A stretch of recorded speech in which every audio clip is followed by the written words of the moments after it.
Until His Majesty is heard to observe, rain and clouds are a good omen in my country.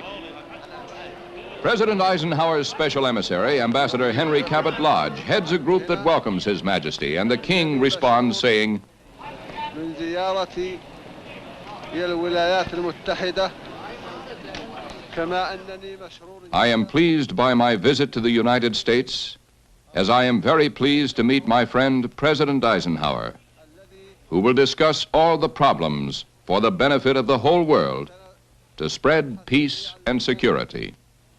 لخير العالم أجمع لنشر السلام والطمأنينة. Following a luncheon given in his honor by United Nations Secretary General Dag Hammarskjöld, King Saud makes an impressive appearance as he proceeds to the United Nations General Assembly.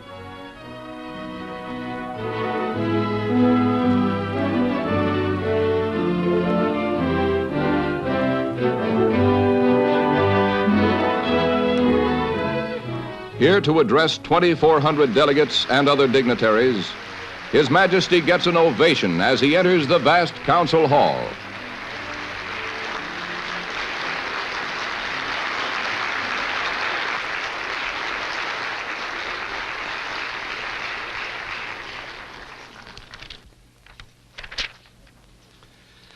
بسم الله الرحمن الرحيم.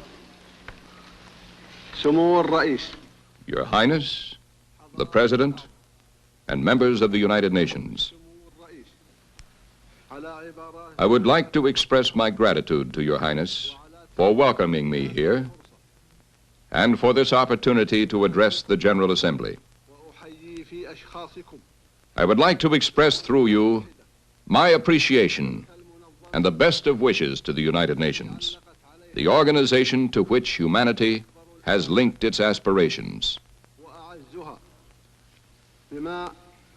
The Charter of the United Nations, when it was formulated approximately 11 years ago, ushered in a new era of happiness, freedom, and security for all the peoples of the world. The Charter was indeed welcomed by my country and was received with warmth and zeal. We are a Pacific nation by nature, and I take it that all of you are aware that the meaning of the word Islam is peace. The policies of domination by force and those that arouse conflict are obsolete and indeed fruitless. They have caused a great deal of harm to humanity and have resulted frequently in a holocaust among the nations. They have rendered more difficult the task of the United Nations. These policies have been the cause of the adoption by some of methods that fail to produce any positive results. Herein lies the cause of the tension, the disturbances, the instability from which humanity now suffers.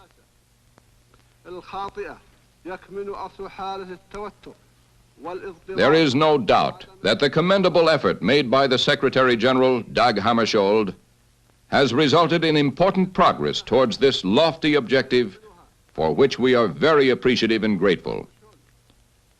Our only hope is that the United Nations will strive to comply with the Charter provisions so as to be very faithful to the principles of justice and to respect human dignity. We should seek with resolution for the delivery of the message of the United Nations and for the preservation of security and peace among nations. The United Nations will then, we are sure, be able to retain as a consequence its dignity and will remain the best agency of humanity for peace and justice and its aspirations. I implore the Almighty so that all of us will do our utmost for the welfare of humanity. I thank you, Mr. President.